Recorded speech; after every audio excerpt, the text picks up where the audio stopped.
Hi friends, welcome to Prerana and Sadhana class. ఈరోజు మధ్యయుగంలో విద్యా విధానం గురించి తెలుసుకుందాం. అయితే అంతకంటే ముందు ఒక చిన్న మోటివేషన్. ఒక శిల్పి ఏ విధంగా అయితే శిలను చెక్కుతూ ఉంటాడో ఆయన తర్వాత ఒక శిల్పిగా అయినా మారతాడు, లేదా ఆ శిల్పాన్ని ఎలా చెక్కాలో అనే అనుభవం అయినా వస్తుంది.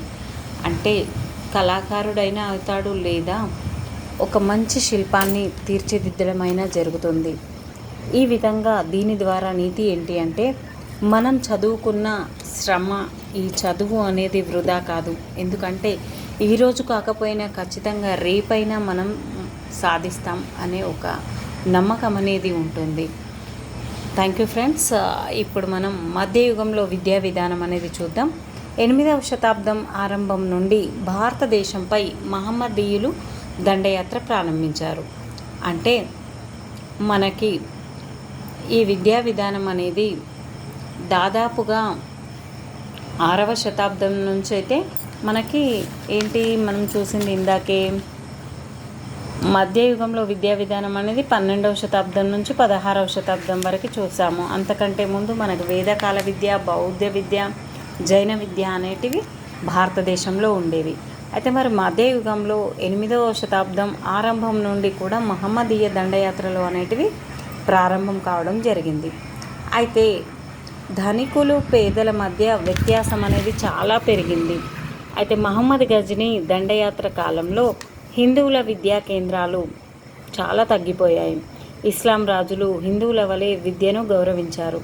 కానీ భారతదేశంలో ముస్లిం రాజు మహమ్మద్ గోరి విద్యాభివృద్ధికి చాలా ఎక్కువగా కృషి చేయడం జరిగింది.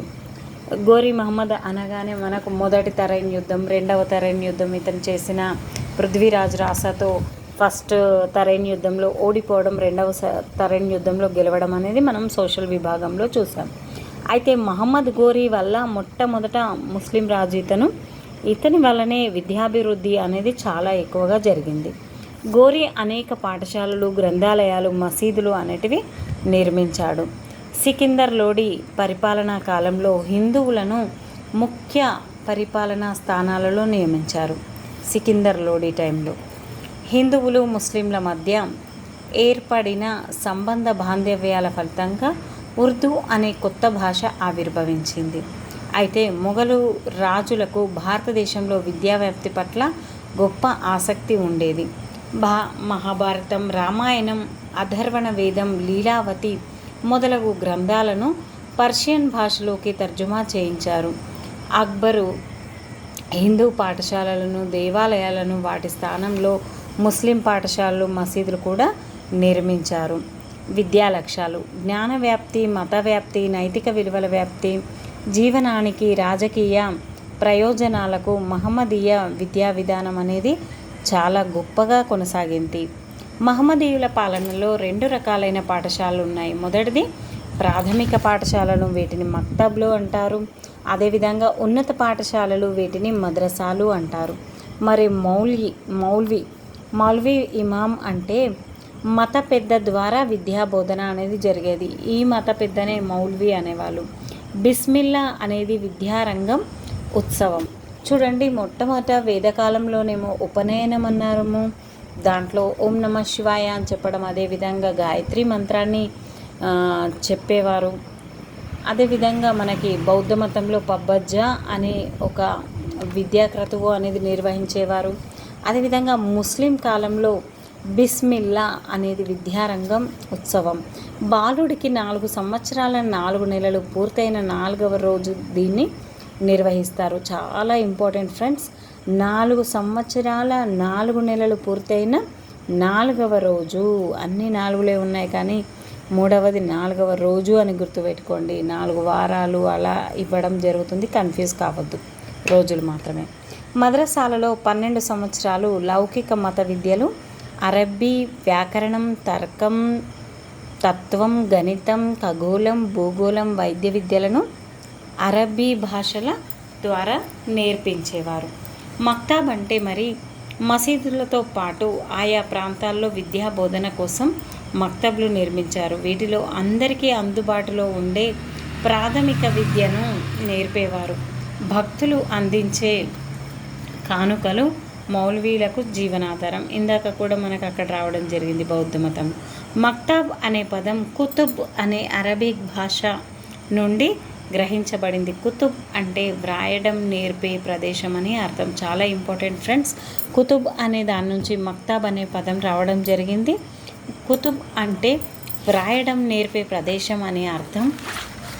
అదేవిధంగా మదరసా, ఉన్నత విద్య కోసం విద్యార్థులను మదరసాకు పంపించేవారు. ముస్లిం మతాన్ని సంస్కృతిని వ్యాపింపచేయుట ఈ సంస్థల ఉద్దేశం. మరి పాఠ్య ప్రణాళిక ఏ విధంగా ఉంది? ప్రాథమిక పాఠశాలలో పాఠ్యాంశాలుగా చదవడం, రాయడం, అంకగణితం ఉంటాయి. ఉన్నత విద్యా కాలంలో పాఠ్య ప్రణాళిక ఉన్నత స్థాయిలో ఉండేది. బోధనా పద్ధతి అనేది ప్రాథమిక పద్ధతి, వాచిక పద్ధతి అమల్లో కలదు. ప్రాథమిక దశలో బోధనా పద్ధతి శాస్త్రీయంగా ఉండేది కాదు. ఉన్నత దశలో కూడా వాచిక పద్ధతే ప్రాముఖ్యంగా ఉన్న ఇతర పద్ధతులు కూడా ఉండేవి. హిందూ విద్యా విధానం వలె ముస్లిం విద్యా విధానంలో కూడా ప్రతిభ గల విద్యార్థులతో పాఠశాలను నిర్వహించే మానిటోరియల్ పద్ధతి ఉండేది. అంటే మానిటర్ని ఉంచి అతని ద్వారా గైడెన్స్ ఇవ్వడం. బోధనా భాష, ముస్లిం రాజుల ఆస్థాన భాష పర్షియన్ భాష, అరబిక్ భాష బోధనా భాషలుగా ఉండేవి. పరీక్షలు మహమ్మదీయుల కాలంలో ఈ రోజుల్లో వలె సాంవత్సరిక నియత పరీక్షలు ఉండేవి కావు. విద్యార్థుల ప్రతిభను నిర్ణయించి ఉపాధ్యాయుడు వారిని ఉన్నత తరగతులకు అర్హులైన వారినే కాదా అని నిర్ధారించేవాడు. వీళ్ళు అర్హులైనా కాదా అని చెప్పి అతను నిర్ధారించేవాడు. ఈ రోజుల్లో లాగా ఎగ్జామ్స్ అనేటివి ఉండేవి కావు. మరి గురు శిష్య సంబంధం ఏ విధంగా ఉండేది? వేద, జైన, బౌద్ధ విద్యా విధానంలో వలె ముస్లిం విద్యా విధానంలో కూడా గురు శిష్య సంబంధం చాలా అన్యోన్యంగా ఉండేది. ఉపాధ్యాయుడు విద్యార్థి వసతి గృహంలోనే నివసించేవాడు. అందువలన వీరిద్దరి మధ్య సంబంధం, బాంధవ్యాలు అన్యోన్యంగా ఉండేవి. స్త్రీ విద్య, మహమ్మదీయ స్త్రీలు పర్దా పద్ధతిని ఆచరించేవారు. అందువల్ల వీరు మక్తాబ్ మద్రసాలలో విద్యను అభ్యసించుటకు అవకాశం లేదు. మొఘల్ పరిపాలనలో రాజవంశీయుల స్త్రీలు తమ ఇంటి వద్ద విద్యను అభ్యసించేవారు. ఏ కాలంలో? కేవలం మొఘల్ వంశం స్థానంలో పరిపాలనలో మాత్రమే. రాజ్య నియంత్రణ, మధ్యయుగ కాలంలో ముస్లిం విద్యను రాజ్యం పోషించుటే కాక రాజ్యం విద్యకు సబ్సిడీ ఇచ్చేది. విద్యా నియంత్రణ రాజ్యం చేతుల్లో ఉండేది. భారతదేశ సాంప్రదాయక విద్యా వ్యవస్థ, ప్రాథమిక విద్యా సంస్థలు, ఉన్నత విద్యా సంస్థలు. హిందువులకు వీధి బడులు, తదితర పాఠశాలలు, ముస్లింలకు మక్తాబ్లు. హిందువులకు సంస్కృత పాఠశాలలు, ముస్లింలకు మదరసాలు. ఈ విధంగా మదరసా ఐలా అంటేనేమో కళాశాలలను మదరసా ఐలా అనేవారు. ముస్లిం టైంలోనేమో వాచక పద్ధతి ఉంది, బౌద్ధ విద్యా విధానంలోనేమో చర్చా పద్ధతి అనేది ఉంది. Thank you friends. ఈ వీడియో మీకు నచ్చింది అనుకుంటున్నాను. మరెన్నో వీడియోలతో మీ ముందుకు వస్తాను. Please subscribe my channel, share my channel. Thank you friends. Keep smiling. Bye bye.